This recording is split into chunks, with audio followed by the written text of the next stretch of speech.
જય જવાન જય કિસાન મારા વાલા ખેડૂત મિત્રો।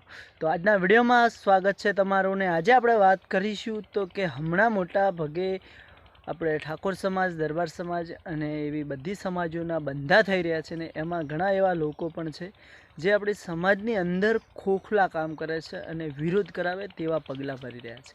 તો એ લોકોને હું એટલું કહેવા માગું છું કે મારા ભાઈ, આ જે બંધો થયો છે એ બધા માટે સારું છે અને બધાને વ્યવસ્થિત છે।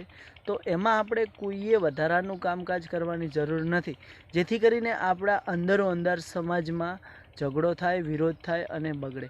કારણ કે હવે લોકો એવું કહે છે કે અમે શું ડીજે બંધ કરાવશો તો અમે દારૂ ગાળશું।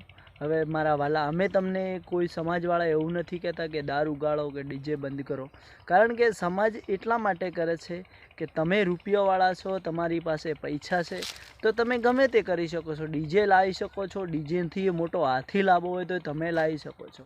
પણ મારા જેવા અમુક નાના એવા ગરીબ માણસો છે અને એના ઘરે કદાચ 2 થી 3 5 દીકરીઓ છે અને એને એ 5 દીકરીઓનો અવસર જ્યારે કરવાનો હોય છે ત્યારે એ પોતાની જમીન જાગીરી પણ અડણી મૂકે છે, ગીરવી મૂકીને એનો અવસર કરે છે।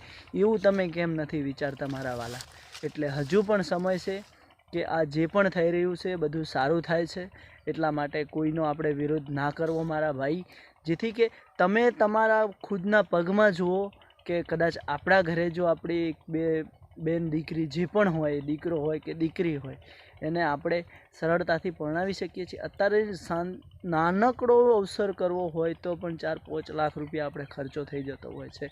તો વાલા કે આપણે ગમે તે ઠાકોર સમાજ હોય કે દરબાર સમાજ હોય, અત્યારે બધાને દાગીના તો જોઈતા જ હોય છે અને દાગીનાનો અત્યારે આસમાને ભાવ અડી રહ્યો છે। 2-2 લાખ 2.5 લાખ ચોદીનો કિલોનો ભાવ થઈ ગયો છે, સોનું એટલું મોંઘું થઈ ગયું છે।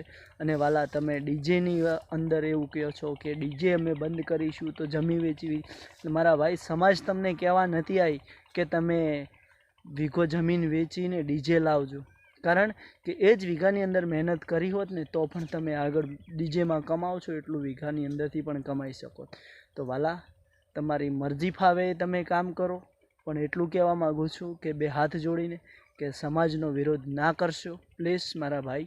અને સમાજ કરશે ને એ જ સાચો નિર્ણય છે અને આ તો સારું કામ છે કે કોઈ ગરીબ બાપ હોય છે, ગરીબ દીકરીઓનો બાપ હોય છે ને એના માટે સારું કામ છે મારા ભાઈ।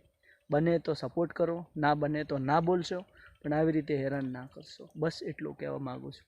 જય જવાન જય કિસાન મારા વાલા ભાઈઓ। નેક્સ્ટ વિડીયોમાં ફરી મળીશું અને વિડીયો ગમ્યો હોય તો કમેન્ટ જરૂરથી કરજો।